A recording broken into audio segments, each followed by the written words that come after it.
আসসালামু আলাইকুম রহমতুল্লাহি বারাকাতুহু। দেখেন এই রমজানে অনেক বেশি হাজি, মাশাআল্লাহ। একটু জায়গা খালি নাই, আলহামদুলিল্লাহ, সুবহানাল্লাহ। আল্লাহ যেন সকল মুসলিমকে এখানে আসার তৌফিক দান করুক এবং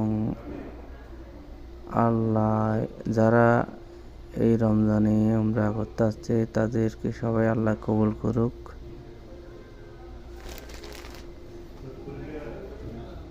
এবং সকল মুসলিমকে আল্লাহ কবুল করবে, এখানে আসার তৌফিক দান করুক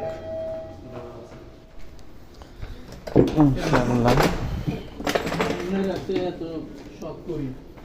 দেখেন মাশাআল্লাহ কত মানুষ, দেখলে মনটা জুড়াই যায়, খুব ভালো।